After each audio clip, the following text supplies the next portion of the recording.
Bien, seguimos con las entrevistas esta mañana y nos visita Aníbal Culiolis, pues político, hace un tiempo atrás perteneció al Partido Popular, lo dejó, ahora regresa nuevamente. Buenos días, no regresa al Partido Popular, pero sí regresa al ámbito político, me refiero. Habías estado un poco alejado, Aníbal. Sí, bueno, primero que todo, muchísimas gracias por la oportunidad. En efecto, hoy soy un ciudadano independiente, junto a una cantidad de amigos, de compañeros de muchos años. Hemos conformado un movimiento independiente Progreso. Y sí, luego de 2 años de mantener un perfil bajo con respecto a los temas políticos, he decidido regresar. Y mantuve ese perfil bajo porque lo digo con mucha franqueza. Yo durante los 5 años del gobierno del presidente Martinelli fui oposición con un perfil alto, cuestionando precisamente lo que ahora se menciona de corrupción, de coima, de sobre lo que antes costos. había dicho que era malo, pero igual se sigue realizando. Entonces. Así es. Pero a un precio personal y familiar muy alto. Ahora, en los 4 años y medio que estuve como director de finanzas de la Autoridad Marítima, por mis manos pasaron 450 millones de balboas. Y yo no soy ni un político corrupto, ni un empresario que cuando su partido está en gobierno hace grandes negociados. Soy un profesional asalariado. Y el precio personal y familiar que tuvimos que pagar por ser oposición al presidente Martínez fue muy alto. Pero hay que regresar en un ejercicio de la ciudadanía activa, porque tanto tú como yo y toda esta generación que estamos en una etapa de vida productiva, tenemos que heredarle a nuestros hijos y a nuestros nietos un mejor país, y eso se construye con el ejercicio de una ciudadanía activa. Este nuevo movimiento por Progreso, del cual me hablas, ¿la finalidad es inscribirlo como un partido político eventualmente o afiliarse a algún colectivo que ya esté consolidado en el país? Nosotros creemos en la construcción de una nueva alternativa política. Pero eso va a depender de muchos factores, entre ellos cómo quede la reforma al Código Electoral. En este momento de lo que se trata fundamentalmente es de hacer un esfuerzo por hacer docencia, por contribuir al debate nacional, por discutir los temas fundamentales que afectan al país y que afectan la calidad de vida del pueblo panameño.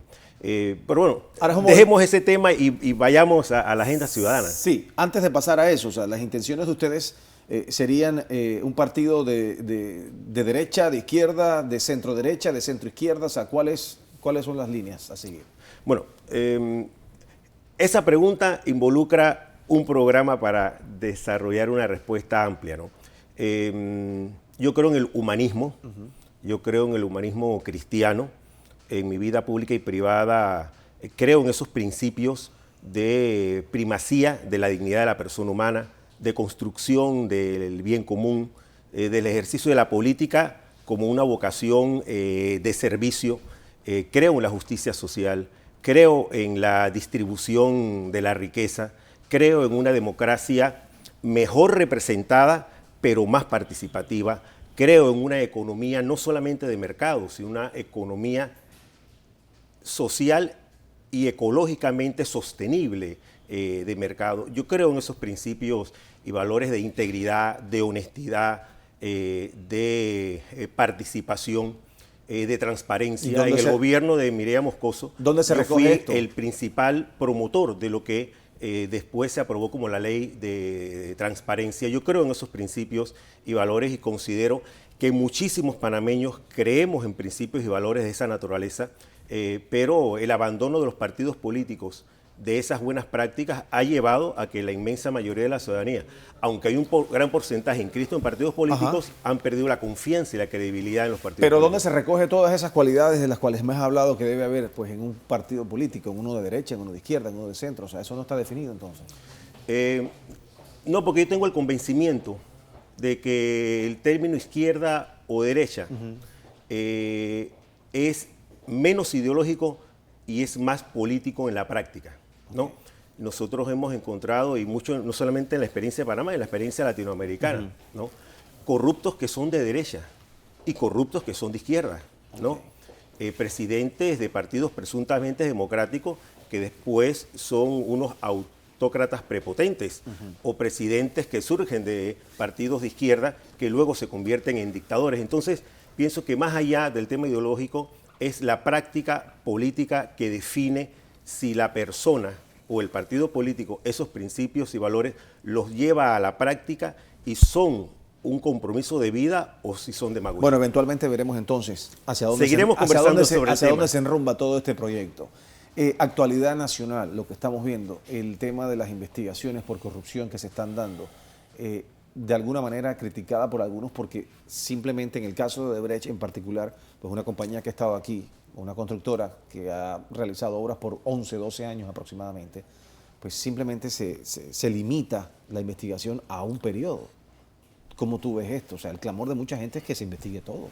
No, desde luego, y yo estoy totalmente de acuerdo con esa exigencia ciudadana. Te planteo varias cosas. Primero, es una vergüenza nacional que el pueblo panameño confirme, ¿no?, el pago de coimas por Odebrecht, producto de informaciones, por decisiones judiciales y por investigaciones de autoridades en Brasil, en Estados Unidos o por cooperación de Suiza. Y es una vergüenza porque esa debió ser producto de las autoridades de las investigaciones en Panamá. Primero, es una vergüenza. O sea, que las investigaciones se hubieran generado localmente sin necesidad de que desde afuera nos llegara la información. Así es. Segundo, eso ha profundizado la desconfianza ciudadana con respecto a todas las instituciones, pero en este caso, mucho con respecto a la Procuraduría y al papel del órgano ejecutivo, por lo cual los ciudadanos, en un ejercicio de la ciudadanía activa, debemos ser más fiscalizadores, más exigentes y más vigilantes. Ahora, ¿por qué tú crees que en el caso de Odebrecht, la corrupción en el gobierno del presidente Martinelli no se limitó a la empresa Odebrecht, sino que las investigaciones de autoridades forenses deben ser extendidas a otras empresas. Y no solamente durante el periodo en donde Cambio Democrático exclusivamente estuvo en la administración de gobierno. La corrupción en el gobierno del presidente Martinelli comenzó desde el primer día, ¿no? Pero no solamente en el gobierno del presidente Martinelli. Bueno, un gobierno que estuvo integrado en el también pasado por el y en el panameñismo presente. por 26 meses y por el Partido Popular. A también. eso me refiero, bueno, por el panameñismo. Entonces, el caso del Odebrecht y el caso de la corrupción no es un tema que se limita a un partido político o a un periodo de tiempo. Tiene que ser en el presente, en el pasado, desde un ¿Por principio. qué el Ministerio y hasta el Público final. lo maneja de esa manera? ¿Cuál es tu conclusión? Bueno, yo pienso que hay varias cosas, ¿no? Primero, a mí me alegró escuchar hace un par de días al presidente Varela a través de las redes sociales plantear al ministro Vallarino que la Procuraduría General de la Nación se le asignaran todos los recursos para realizar las investigaciones. Decían nuestras abuelas, no, nunca es tarde cuando la dicha es buena. Pero esa instrucción del presidente Varela debió darse hace 2 años, no ahora, ¿no?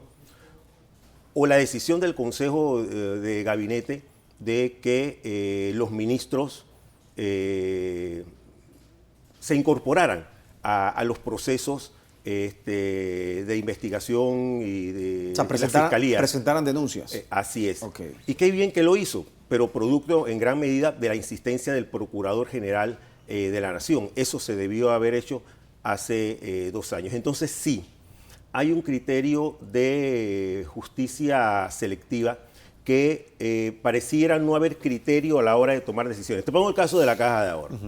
Hay 2 personas que están detenidas. Francolini, ¿no? Ricardo Francolini, presidente de esta empresa. Pero la aprobación de esos préstamos lo hizo la Junta Directiva. Y la Junta Directiva como cuerpo colegiado, ¿no? Salvo que en las actas se diga de que de los 10 o 12, 3, 4 se abstuvieron o votaron en contra, representa una responsabilidad colectiva. Entonces, como hay 2 detenidos y los demás que participaron en la decisión de Junta Directiva tienen otra medida cautelar diferente a la detención. ¿Qué refleja eso? Refleja, en mi opinión, primero que sí hay justicia selectiva, Okay. pero quiero subrayar algo. El tema de la justicia selectiva que nos llama la atención en este caso es el mismo problema de justicia selectiva, por ejemplo, cuando un chico de papi y mami atropella a una persona, ¿no? La deja tirada y porque es de tal o cual apellido no pasa nada. Pero, ¿no?, a la persona humilde que se roba unas gallinas le meten 4 años de prisión. Entonces, el tema de la justicia selectiva nos puede llamar la atención porque es el presidente de un medio de comunicación social, pero todos somos susceptibles y potenciales víctimas de una justicia que pareciera que no tiene criterio. Por supuesto. Y subrayo el tema nuevamente de Odebrecht.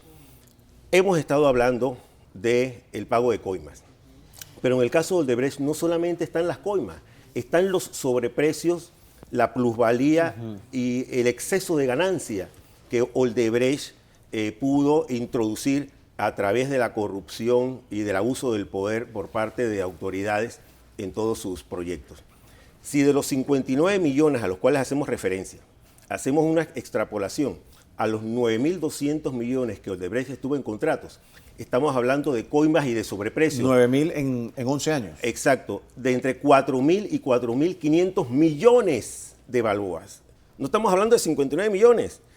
Podríamos estar hablando hasta de 4.000 a 4.500 millones en coimas y en sobreprecios para una utilidad, una ganancia exagerada. Pero para en los poder proyectos. llegar a eso habría que investigar entonces toda la presencia de Odebrecht desde el primer día que pusieron Claro el pie que aquí. sí. Y eso es lo que no está haciendo el Ministerio Público. Y existe las metodologías, existen las técnicas y existen los especialistas en materia de auditoría forense para poder hacer eso. Por eso nosotros en el Movimiento Independiente por Progreso puntualizamos varias cosas. Primero, y los subrayo, ¿no? Yo creo que es justo reconocer el esfuerzo de los ciudadanos contra la impunidad y los gremios de trabajadores, de profesionales, que participamos, porque yo estuve presente en esa concentración y marcha de hace 2 días desde la Iglesia del Carmen hasta la Procuraduría. Es un primer esfuerzo que es justo reconocer como loable y ejemplar. Primero. Segundo, pero hay varias líneas de trabajo. Sí, tenemos que ejercer una ciudadanía activa, vigilante, exigente, donde se le den los recursos necesarios a la procuradora para que tenga el personal idóneo, para que tenga las herramientas necesarias, pero exigirle resultados. Pero estamos hablando realmente de la manta de la fiebre, ¿no? Existe en Panamá un sistema corruptor y ese sistema corruptor es el que genera la corrupción, el tráfico de influencias, el enriquecimiento ilícito y el abuso del poder, que es un presidencialismo exagerado. Por eso la necesidad de una reforma constitucional a través de un proceso constituyente es necesario. Pero esa fue Ahí una está promesa, la ley. esa fue una promesa del presidente Varela y le ha echado tierrita y la ha puesto ahí De engavetado. todos los presidentes que no se han cumplido, también del presidente Varela, y en mi opinión, lamentablemente, en gran medida ya se ha perdido el tiempo y la oportunidad para hacerlo, porque estamos en el 2017, dentro de un año, en plena campaña, el tema de la ley de contrataciones públicas, que es una tarea pendiente. La misma ley de contrataciones públicas que le permitió a Odebrecht seguir ganando contratos en la administración Varela, así como los ganó en la administración Martinelli y anteriores. Entonces, sí, hay que exigir investigación, hay que exigir que se delinden responsabilidades. El que es inocente, que salga inocente, el que es culpable, que vaya para la cárcel. ¿Cómo se exige? Yo pienso que hay diversos medios, ¿no? El papel que ustedes, los medios de comunicación social, juegan es importantísimo.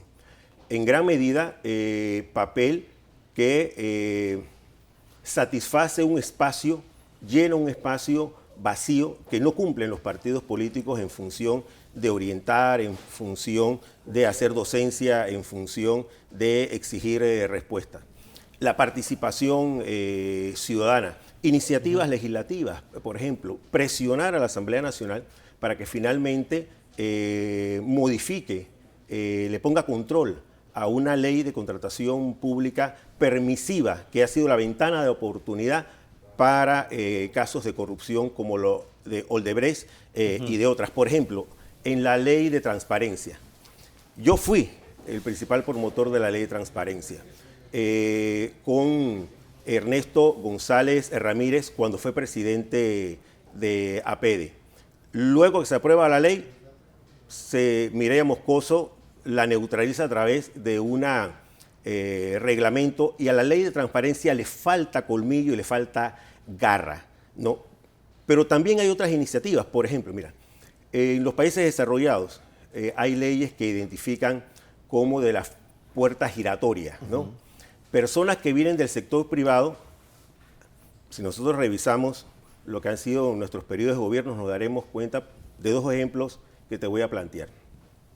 De una profesional que durante muchos años trabajó con las petroleras en Panamá, que ocupa después un cargo de directora general de hidrocarburos en el Ministerio de Comercio e Industria, y que luego regresa a la compañía petrolera, ¿no? O de un director de Pandeportes, que durante los 5 años que estuvo como director de Pandeportes, la mayor parte de la inversión fue para construir canchas de fútbol y para remodelar el estadio, en aquel entonces Revolución, ¿no? Y que saliendo como director de Pandeportes, firma un contrato con la Federación de Fútbol para entonces tener el mercadeo del fútbol en Panamá. Entonces, no puede ser de que personas salgan del sector privado a cargos públicos que tienen la competencia hacia ese sector privado, o que desde el sector público se vayan construyendo el espacio económico de la empresa. No se puede dar espacio para conflicto de intereses. Entonces, esas cosas debemos prestarle atención, tenemos que ser vigilantes y tenemos que participar. Aníbal, esta semana el presidente Varela en un discurso en Colón habló de que iba a regalar 1000 casas y que iba a gastarse 22 millones, no sé cuánto. Ha sido criticado en redes sociales, se ha comentado mucho sobre esta muestra de populismo, quizás de clientelismo. ¿Qué tú crees de todo esto? Bueno, mira, te digo dos cosas. Primero, no se mejora la calidad de vida de la gente regalándole cosas sin que la gente se haga partícipe del esfuerzo de mejorar su calidad de vida, ¿no? Es muy fácil gobernar regalando cosas que no salen de tu bolsillo, que salen de tu bolsillo, del mío y de todos los que pagamos impuestos, ¿no? Primero. Segundo, yo creo que la labor de un presidente, más que ganar simpatía en proyectos de esta naturaleza, es conducir a un país, establecer objetivos, establecer metas, definir un proyecto de país en donde todos participemos, claro, para, en efecto, mejorar la calidad de vida de la gente en forma permanente, no en forma coyuntural. Pareciera que ganara más rechazo que simpatía, en este caso, con discursos como este y decisiones. No, digo dos cosas, ¿no? Primero, el pueblo panameño no es tonto. El pueblo panameño tiene claro que iniciativas como esta, lo que buscan es ganar una simpatía frente, por ejemplo, ¿no?, a la pérdida de confianza ciudadana que demuestran las encuestas, claro, por una parte. Y por otra parte, el pueblo panameño tiene bien claro de que al final no va a votar en el 2019, como no lo ha hecho anteriormente, por lo que los presidentes regalen o porque lo que los gobiernos regalen. El pueblo panameño va a votar en el 2019 por aquel proyecto político o aquel candidato que haya demostrado integridad, honestidad, que haya dado un ejemplo, ¿no? Y que finalmente no haya hecho más de lo mismo. ¿Fuiste a la marcha contra la corrupción? Sí, como no, ahí estuve presente en la concentración y acompañé la marcha hasta un poco más allá de Perejil. Después me retiré porque en la Universidad de Panamá teníamos un foro sobre la lista Clinton muy interesante, muy importante. Yo pienso de que el tema de la lista Clinton hay temas que tienen que ver con la soberanía del país, que tienen que ver con la libre empresa, que tiene que ver con la libertad de expresión, que tiene que ver con el derecho a la información. La lista Clinton es una expresión abusiva de lo que en el finales del siglo XIX o del siglo XX era la doctrina Monroe y después la política exterior del gran garrote de los Estados Unidos. Es una versión para el siglo XXI de esas prácticas y que definitivamente no, va más allá del señor Wackett o del grupo WISA. Son principios y valores que todos los panameños y panameñas deberíamos asumir una postura digna y patriótica frente a ese tema. Algunos han dicho, y volviendo al tema de la marcha, que había trasfondos políticos, que la motivación no era realmente al 100% genuina y que había intereses de ciertos grupos que estuvieron presentes. Y de hecho, al final, algunos no estuvieron ni siquiera presentes en la marcha. ¿Tú crees que eso es así? Bueno, te hablo con mucha franqueza. En esa concentración y en esa marcha había de todo, ¿no? Desde personas que, o grupos como Movín, ¿no? Que apoyaron política y electoralmente al presidente Varela, que recientemente lo han cuestionado con mucha dureza, pero que aún figuras de Movín participan en el gobierno, aún figuras de Movín se le han señalado que hacen negocios con el gobierno. Pero también había desde dirigentes sindicales, dirigentes estudiantiles, dirigentes gremiales. Algunos podrían tener aspiraciones políticas, otros desde una postura crítica como ciudadano. Mira, cada uno podría tener sus intereses y sus motivaciones, ¿no? Yo creo que ese no es el problema de fondo, ¿no? El problema de fondo es que todos los panameños, seamos de izquierda, seamos de derecha, hayamos estado en la marcha y en la concentración, o los compañeros de Frenadeso que salieron a cuestionarla, todos debemos tener un denominador común. La corrupción, el tráfico de influencia, el enriquecimiento ilícito, es un impuesto que se le cobra a los más pobres. Es meternos la mano en el bolsillo a ti y a mí y a todos los que están viendo este noticiero. La corrupción, ¿no? Puede llevar al Estado panameño a convertirse en un Estado fallido. Cuando hablo de un Estado fallido es aquel que no puede atender las necesidades básicas de su población con respecto a agua potable, a saneamiento básico, a caminos, a seguridad, ¿no? A problemas de educación, de salud. Haití es un Estado fallido, pero Panamá corre el peligro de ser un Estado fallido no por la falta de riqueza. Panamá es un país rico que genera riqueza. Haití es un Estado fallido por toda una serie de razones históricas, ¿no? De dictaduras y demás, que sería materia de otro programa en donde la gran maldición de Haití fue haber sido el primer país, el primer pueblo libre de América con una revolución triunfante de los negros, ¿no? Pero bueno, ese es un tema que podríamos conversar. Pero Panamá está amenazado de ser un Estado fallido, siendo un país rico que genera riqueza, producto de la corrupción, ¿no? Y de acabar con la democracia en la medida en que el pueblo panameño le pierda confianza a la democracia, podrán surgir, ¿no? Dictaduras de izquierda o derecha y dentro de 20 años entonces estaremos en la misma discusión. Entonces, estas cosas hay que superarlas con la participación activa de la ciudadanía. Ya para finalizar, Aníbal, ¿piensas tú que de aquí al 2019, lo que le resta de tiempo a este gobierno, las cosas pues van a cambiar para bien o tenemos que esperar que lleguen las elecciones para ver si una nueva administración hace las cosas mejor? Bueno, te lo digo. Los cristianos debemos ser hombres y mujeres de fe viva y esperanza firme, ¿no? Hay que hacer un llamado al presidente Varela para que rectifique, para que corrija, para que el ejercicio de su administración de gobierno sea más proactiva hacia objetivos y metas concretas que den solución.